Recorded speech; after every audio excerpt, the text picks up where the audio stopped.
We've been watching very closely what's been going on in Florida as the state is on high alert this morning, bracing for Hurricane Milton to make landfall in just a few short hours. In Florida, Dr Athena Masson, who's a meteorologist and hurricane expert, you're there in St Augustine on the east coast of Florida for us today. A very good day to you. First of all, how are conditions where you are in St Augustine? In St. Augustine right now, it's been happening for the past few days, but especially this morning, our rains have really picked up. We are currently under a flash flood warning, and that's going to be continuing for the next several hours. And the storm surge is not even here yet. We are expecting the storm surge in this area overnight tonight and into tomorrow morning. So the city of St. Augustine is under an evacuation warning at this time, a mandatory evacuation. But many people are choosing to stay, but there are some that are choosing to go, especially along the west coast. What are the latest updates on Hurricane Milton? When is it expected to cross the coast? We are expecting it to cross, making landfall late tonight and early into tomorrow morning. And that's going to be very close to around the Tampa Bay area, maybe a little bit further south into the Sarasota region.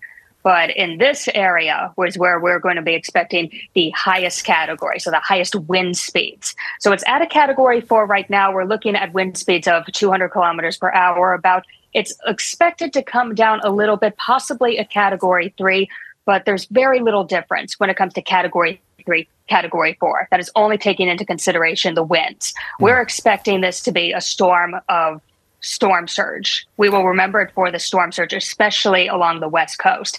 So as it crosses over the region, we will see those wind speeds decrease, but the threats remain. Yeah, speaking of the storm surge, we're looking at pictures from Florida now. We were already seeing the waters rise in parts of the west, and we can see on the screen a pool that even just 10 minutes ago was clear, now underwater. We're looking at a likely coastal crossing near roundabout high tide, I believe. How much worse is that going to make the situation? So we are expecting in that Tampa Bay area a little bit south is where we'll see the maximum storm surge, about 10 to 15 feet. But if this is coming ashore at high tide, storm surge does not take into consideration high tide. So add probably an extra 2 to 3 feet on top of that for these areas. So coastal locations, homes, first floor, even second story floors, those will be completely underwater with that amount of feet. We've got other considerations here too. I've been keeping an eye on the warnings coming thick and fast tornadoes. What's the situation there? We are having a tornado outbreak just to the south in South Florida, and that is working its way upward into Central Florida. And this is really common with hurricanes as they are making landfall. Those outer bands have a lot of thunderstorm, a lot of wind shear activity, so it triggers up these very brief but powerful tornadoes that just cross into these regions very fast. So we are getting some damage reports in from multiple areas in South and Central Florida, but that tornado threat is going to be lingering throughout the next several hours and into tonight. And we're both meteorologists, so I know you're just as glued to this as I am, but I think you've got a particular interest in hurricanes. Talk to me about how you were feeling as you were watching that central pressure of Milton just crash a few days ago and just the explosive development of the system.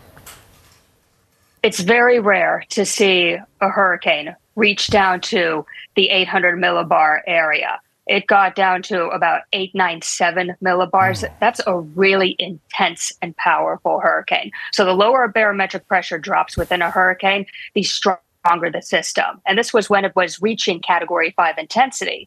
But then to weaken slightly back to a category 4 for only a few hours to then go right back to a category 5, we don't necessarily see that very often because it takes all the right conditions in order for a category 5 to maintain that intensity and that strength for such a long duration of time.